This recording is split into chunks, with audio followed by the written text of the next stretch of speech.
오늘 하나님께서 우리에게 주시는 말씀은 히브리서 9장 1절에서 8절까지의 말씀입니다. 가지고 계신 신약 성경 361면이 되겠습니다. 허락하신 말씀 히브리서 9장 1절에서 8절까지의 말씀을 통해 살아계신 하나님의 음성을 친히 들으실 수 있기를 바랍니다. 교독하겠습니다. 첫 언약에도 섬기는 예법과 세상에 속한 성소가 있더라. 맨 첫 장막이 있고 그 안에 등잔대와 상과 진설병이 있으니 이는 성소라 일컫고, 또 둘째 휘장 뒤에 있는 장막을 지성소라 일컫나니, 금향로와 사면을 금으로 싼 언약궤가 있고 그 안에 만나를 담은 금 항아리와 아론의 쌍난 지팡이와 언약의 돌판들이 있고, 그 위에 속죄소를 덮는 영광의 그룹들이 있으니 이것들에 관하여는 이제 낱낱이 말할 수 없노라. 이 모든 것을 이같이 예배하였으니 제사장들이 항상 첫 장막에 들어가 섬기는 예식을 행하고, 오직 둘째 장막은 대제사장이 홀로 1년에 한 번 들어가되 자기와 백성의 허물을 위하여 드리는 피 없이는 아니하나니, 성령이 이로써 보이신 것은 첫 장막이 서 있을 동안에는 성소에 들어가는 길이 아직 나타나지 아니한 것이라. 아멘. 이 예배 가운데 성령 하나님께서 우리와 함께 하시는 줄 믿습니다. 함께 하시는 하나님께서 우리 각자를 위해 예배해 두신 크신 은혜와 사랑, 힘과 위로를 풍성히 받아 누리는 은혜가 여러분 모두에게 임하기를 주의 이름으로 축복합니다. 오늘은 신앙의 기세 두 번째 예배, 경외와 정결이란 제하에 여러분과 말씀을 나누겠습니다. 기세는 기초 세우기를 뜻합니다. 무엇이든지 기초가 중요합니다. 기초가 튼튼해야 더 성장하고 더 발전할 수 있기 때문입니다. 건물을 높게 올리려면 그 기초 기반을 깊게 튼튼하게 다져야 합니다. 그래야 건물이 무너지지 않습니다. 운동선수들이 운동을 하다가 한계에 부딪힐 때 그때 무엇을 할까요? 기초 훈련을 다시 시작합니다. 기초 체력을 쌓고 기본 자세를 교정합니다. 여러분, 우리의 신앙 생활도 예외가 아닙니다.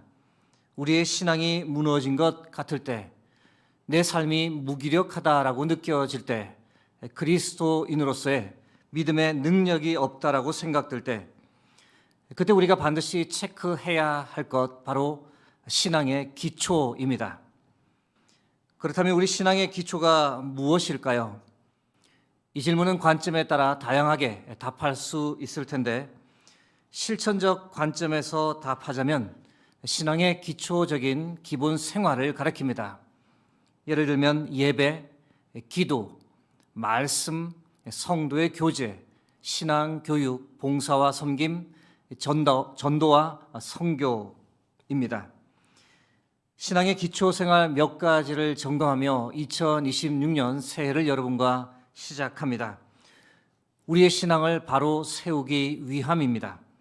이 시간들을 통해 우리 신앙의 기초를 점검하고 혹시 무너진 곳이 있다면 이전보다 더 견고하게 수축하는 은혜가 여러분 모두에게 임하길 주의 이름으로 축복합니다. 지난 주에 이어 오늘도 예배에 관한 두 번째 시간으로 경외와 정결에 관해 나누고자 합니다. 경외와 정결은 예배를 드리는 예배자의 두 가지 태도를 표현합니다. 하나씩 살펴보겠습니다. 가장 먼저 경외입니다. 열왕기하 17장 35절에서 36절 말씀입니다. 옛적에 여호와께서 야곱의 자손에게 언약을 세우시고 그들에게 명령하여 이르시되, 너희는 다른 신을 경외하지 말며 그를 경배하지 말며 그를 섬기지 말며 그에게 제사하지 말고 오직 큰 능력과 편팔로 너희를 애굽에서 인도하여 내신 여호와만 경외하여 그를 예배하며 그에게 제사를 드릴 것이며. 여러분, 하나님께 예배 드리는 사람은 하나님을 경외하는 사람입니다. 경외가 무엇일까요? 한자 뜻풀이로 보면 공경할 경자에 두려워할 외자입니다. 즉 두 가지 태도를 아우르는 말입니다. 하나는 공경이요, 다른 하나는 두려워함입니다. 공경이란 어떤 대상을 받들어 모신다라는 의미입니다.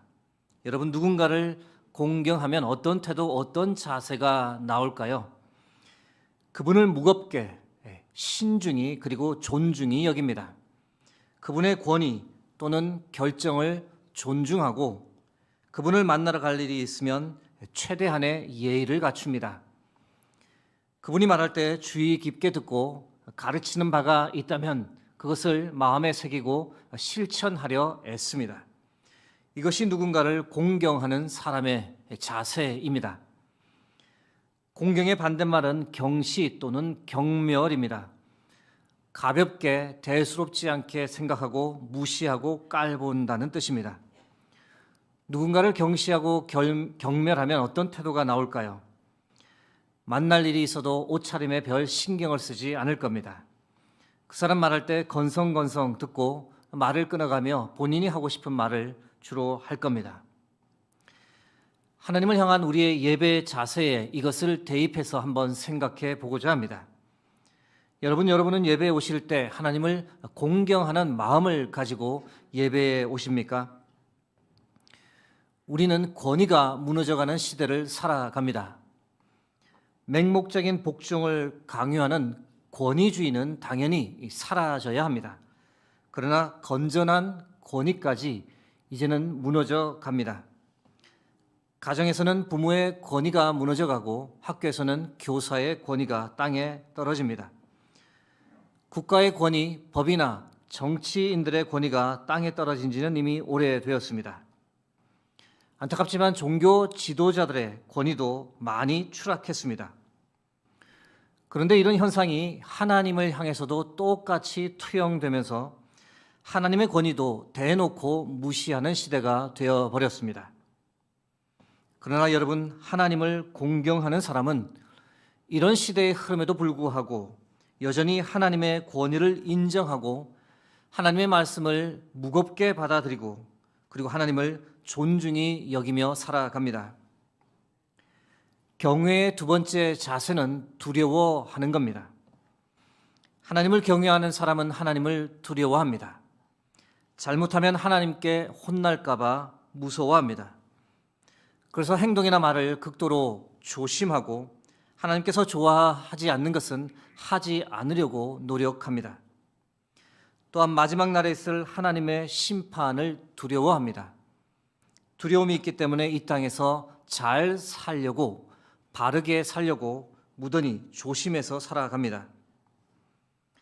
반대의 경우 하나님을 전혀 두려워함이 없는 사람은 어떻게 살아갈까요? 로마서 3장 14절에서 18절 말씀입니다. 그 입에는 저주와 악독이 가득하고 그 발은 피 흘리는데 빠른지라 파멸과 고생이 그 길에 있어 평강의 길을 알지 못하였고 그들의 눈앞에 하나님을 두려워함이 없느니라 함과 같으니라. 하나님을 두려워함이 없는 사람은 자기가 하고 싶은 대로 삽니다. 자신의 이익과 쾌락을 쫓아 살고 죄도 꺼리낌 없이 짓습니다. 막말을 합니다. 저주를 하고 비방하고 모욕하는 말을 서슴없이 내뱉어 그것으로 인해 주위 사람들이 상처를 받습니다. 하나님의 심판, 지옥 같은 것은 비웃으며 무시해버리기 일쑤입니다. 오늘 본문 말씀으로 돌아가려 합니다. 오늘 본문 히브리서 9장 말씀은 하나님께 예배 드릴 때 우리가 어떤 자세를 가져야 하는지 그것을 우리로 하여금 생각하게 합니다. 히브리서 9장 1절에서 5절까지의 말씀 제가 다시 읽어드립니다. 첫 언약에도 섬기는 예법과 세상에 속한 성소가 있더라. 예비한 첫 장막이 있고 그 안에 등잔대와 상과 진설병이 있으니 이는 성소라 일컫고 또 둘째 휘장 뒤에 있는 장막을 지성소라 일컫나니 금 향로와 사면을 금으로 싼 언약궤가 있고 그 안에 만나를 담은 금 항아리와 아론의 쌍난 지팡이와 언약의 돌판들이 있고 그 위에 속죄소를 덮는 영광의 그룹들이 있으니 이것들에 관하여는 이제 낱낱이 말할 수 없노라. 이 말씀 이미지로 보여드립니다. 하나님께 예배드리던 성막이란 곳은 두 공간으로 나뉘어 있습니다. 입구를 지나 들어가서 바로 나오는 공간이 바로 성소입니다. 성소에는 등잔대와 진설병이 놓여 있는 상, 그리고 금향로가 있습니다. 두 공간은 가운데 휘장으로 구별되어 있습니다. 휘장을 지나 안쪽 공간으로 더 들어가면 거기가 바로 지성소입니다. 지성소에는 하나님의 언약궤가 놓여 있습니다. 하나님의 언약궤는 크게 세 부분으로 나누어 볼 수 있습니다. 맨 아래 직사각형 모양의 상자를 언약궤라고 합니다. 언약궤를 덮고 있는 뚜껑을 속죄소라고 하고, 그리고 속죄소 위에 있는 두 형상을 영광의 그룹들이라고 부릅니다. 언약궤 안에는 세 가지 성물이 있습니다. 만나를 담은 금 항아리와 아론의 쌍난 지팡이, 그리고 십계명이 기록된 언약의 돌판이 있습니다. 이 지성소 출입은 엄격하게 구분되어 있습니다. 오직 대제사장만이 단 1년에 한 번 이 지성소에 들어갈 수 있었습니다. 대제사장이 지성소에 들어가는 날이 속죄일이라고 합니다. 여러분, 대제사장이 이 속죄일을 어떤 마음을 가지고 어떻게 준비했을까요? 최선을 다해 예복, 세마포 옷을 깨끗하게 준비했을 겁니다.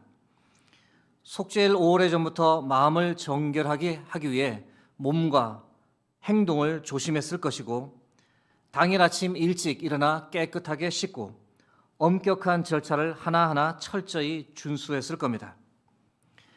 하나님을 경외할 수밖에 없었는데 그렇지 않으면 죽을 수도 있었기 때문입니다. 레위기 10장 8절에서 9절 말씀입니다. 여호와께서 아론에게 말씀하여 이르시되 너와 내 자손들이 회막에 들어갈 때에는 포도주나 독주를 마시지 말라. 그리하여 너희 죽음을 면하라.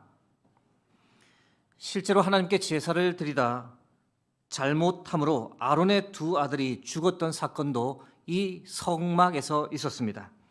레위기 10장 1절에서 2절 말씀입니다. 아론의 아들 나답과 아비후가 각기 향로를 가져다가 여호와께서 명령하시지 아니하신 다른 불을 담아 여호와 앞에 분향하였더니 불이 여호와 앞에서 나와 그들을 삼키매 그들이 여호와 앞에서 죽은지라. 여러분, 이 당시 하나님 앞에 나아간다는 것, 하나님께 예배를 드린다는 것은 아무렇게나 생각하고 할 수 있었던 것이 아니었습니다. 참으로 두려운 것이었으며 당연히 하나님을 경외할 수밖에 없는 그 마음을 가지고 나가야 했습니다. 오늘날 교회 건물을 성소, 지성소에 한번 비교해 보겠습니다. 물론 이 둘을 동일시해서는 안 됩니다. 왜냐하면 지금은 믿는 성도 한 사람 한 사람이 하나님의 성전인 시대이기 때문입니다. 하나님의 임재는 교회만 국한된 것이 아니기 때문에 교회를 성소, 지성소와 동일시해서는 안 됩니다. 단지 예배를 드리는 우리의 자세에 관해 살펴보고자 잠시 성소, 지성소와 비교해 보고자 합니다. 교회 전체를 성소에 비교할 수 있다면 우리가 예배드리는 이 예배당은 지성소에 비교할 수 있습니다. 하나님의 임재가 있는 가장 대표적인 공간이기 때문입니다. 여러분, 이 예배당에 들어올 때 우리가 어떤 마음 자세를 가지고 들어오는지 생각해 보려 합니다. 여러분, 혹시 대제사장과 같이 하나님을 경외하는 마음 가지고 이곳에 들어오십니까? 하나님을 향한 공경과 두려움의 마음을 가지고 우리가 하나님께 예배 드립니까? 물론 지금은 예수님을 통해서 누구나 이 지성소에 들어올 수 있는 시대가 열렸습니다. 대제사장뿐 아니라 만민이 자유롭게 드나들 수 있는 자유의 공간이 되었고, 그래서 우리 아이들도 이곳에서 마음껏 뛰놀며 하나님을 찬양합니다. 그러나 그렇다고 해서 우리가 하나님을 경외하는 마음 없이 너무나 가벼운 마음으로 이곳에 들어서서는 안 됩니다. 여러분, 바쁜 삶의 와중에도 예배를 드리러 왔다는 그 자체를 하나님께서 틀림없이 기쁘게 받으실 겁니다. 그러나 여기서 조금만 더 나가 하나님을 향한 경외심을 우리가 가지면 어떨까요?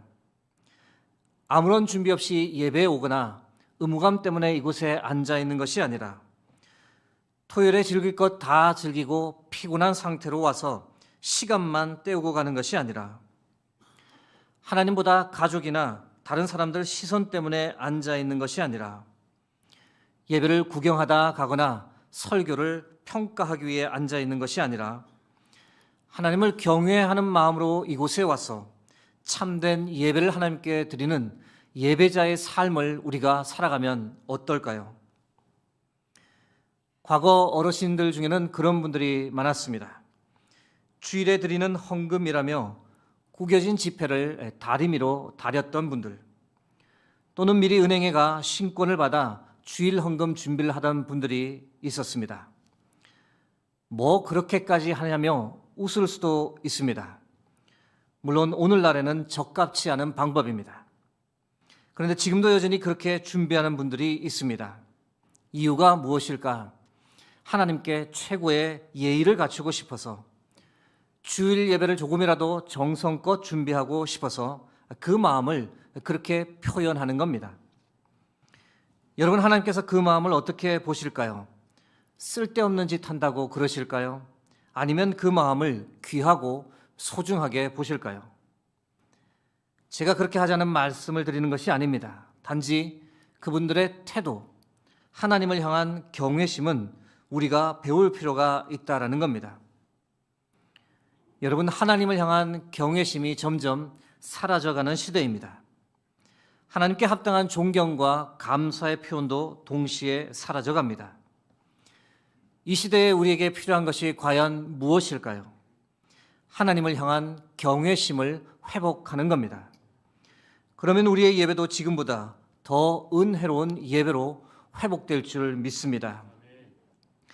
사랑하는 성도 여러분, 우리 모두가 하나님을 진심으로 경외하는 예배자가 되길 바랍니다. 예배를 가장 소중히 여기고 예배를 토요일에 정성스럽게 준비하고 주일에 예배에 와서는 마음과 뜻을 다해 하나님께 예배드리는 예배자, 말씀에 집중하고 찬양과 기도에 적극적으로 참여하며 하나님의 크신 은혜와 사랑을 느끼고 그 받은 사랑과 은혜 때문에 하나님을 더욱 힘있게 의지하고 찬양하고 영광을 돌리는 예배자. 여러분, 2026년에는 우리 모두가 이런 예배자가 되기를 주의 이름으로 축복합니다. 예배자의 자세 두 번째는 정결입니다. 속죄일에 대제사장이 지성소에 들어가 해야 했던 가장 중요한 임무는 피를 뿌렸던 겁니다. 피 뿌림의 목적은 단 하나, 정결을 위함이었습니다. 모든 더러운 것, 모든 부정한 것으로부터 깨끗하게 하기 위함이었습니다. 히브리서 9장 22절 말씀입니다. 율법을 따라 거의 모든 물건이 피로써 정결하게 되나니 피 흘림이 없은즉 사함이 없느니라. 레위기 16장 14절, 16절 말씀 이어서 함께 보겠습니다. 합독하겠습니다.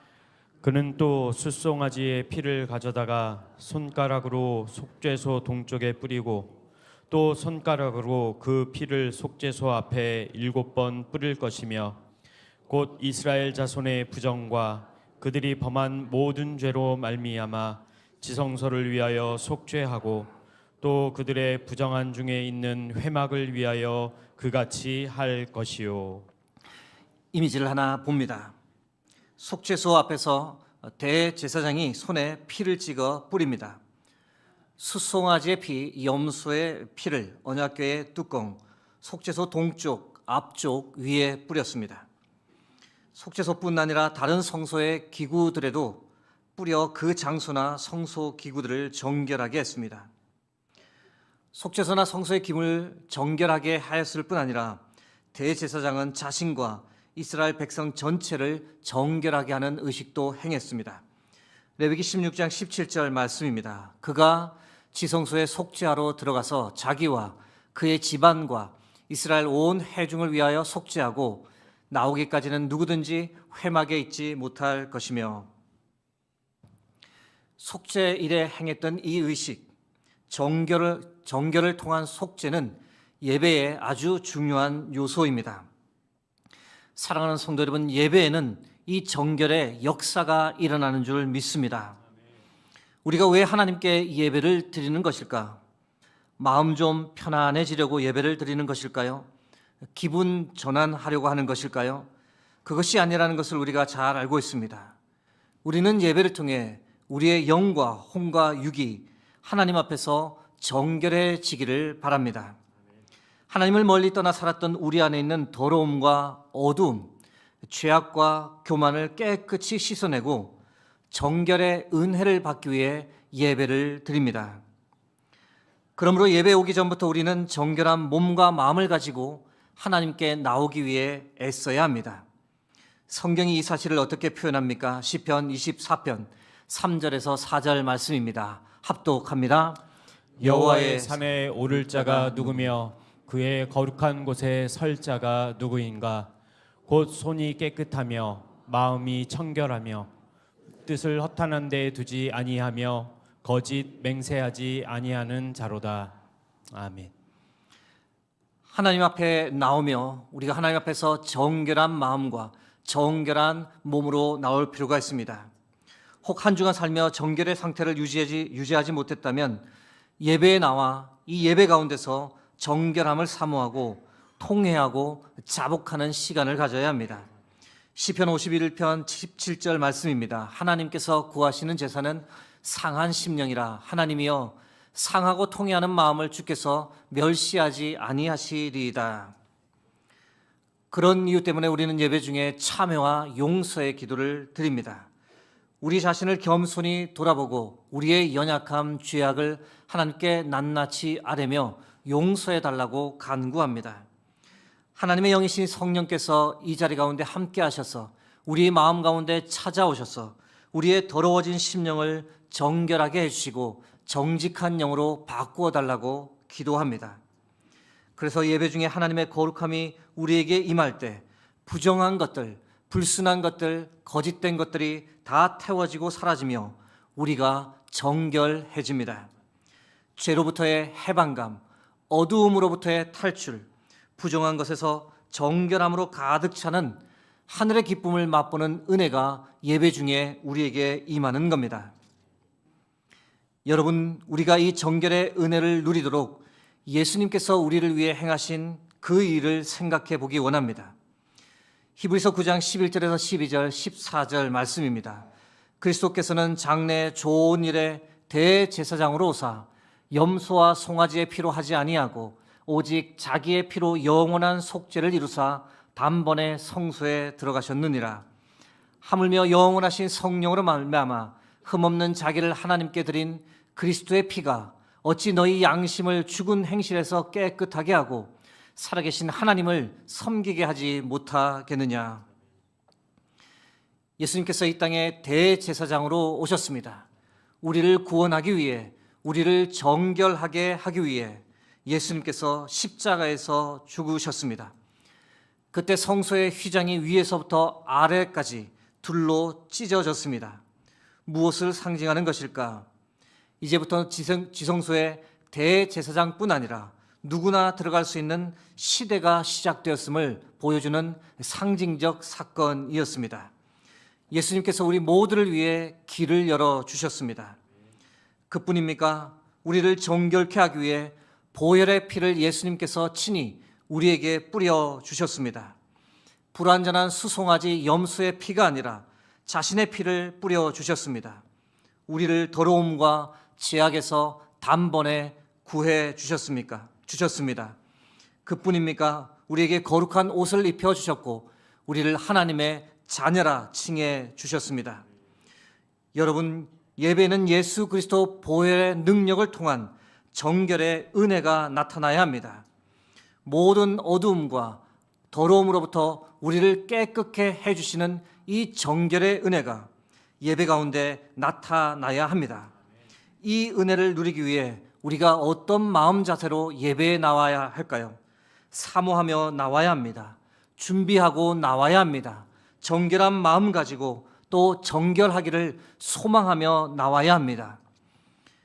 여러분, 2026년에는 우리의 예배가 회복되고 우리 모두가 하나님 앞에서 참된 예배자가 되기를 간절히 소망합니다.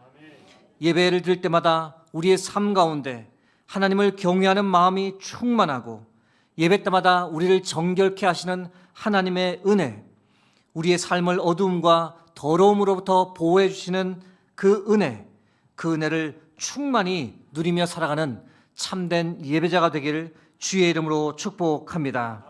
이 시간 하나님께 함께 찬양드리며 나가겠습니다. 하늘의 문을 여소서 함께 찬양드립니다.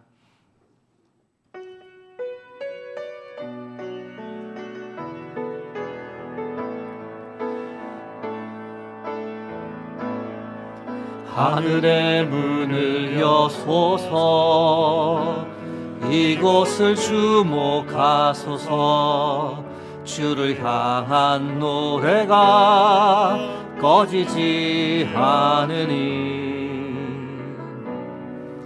하늘을 열고 보소서 이곳에 임재하소서 이곳에 임재하소서 주님을 기다립니다. 기도의 향기가 하늘에 닿으니 주여 임재하여 주소서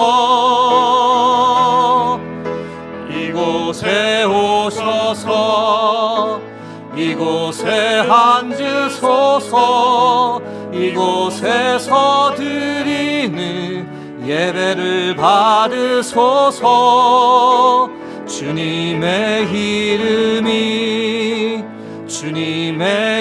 이름만이 오직 주의 이름만 이곳에 있습니다. 하늘의 문을 여소서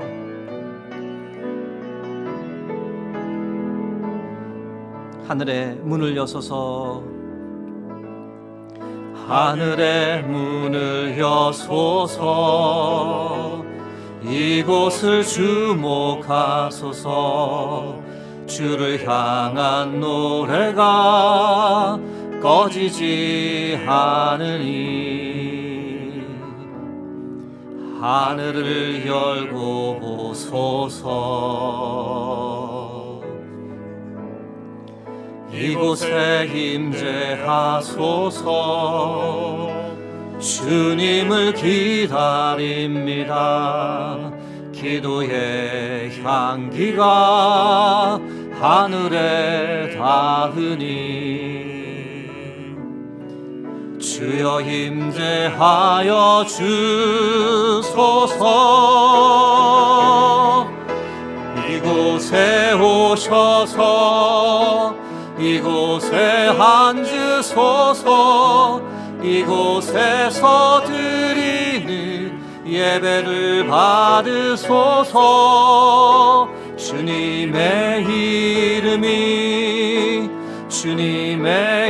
이름만이 오직 주의 이름만 이곳 손들고 찬양합니다. 이곳에 오셔서 이곳에 앉으소서 이곳에서 드리는 예배를 받으소서 주님의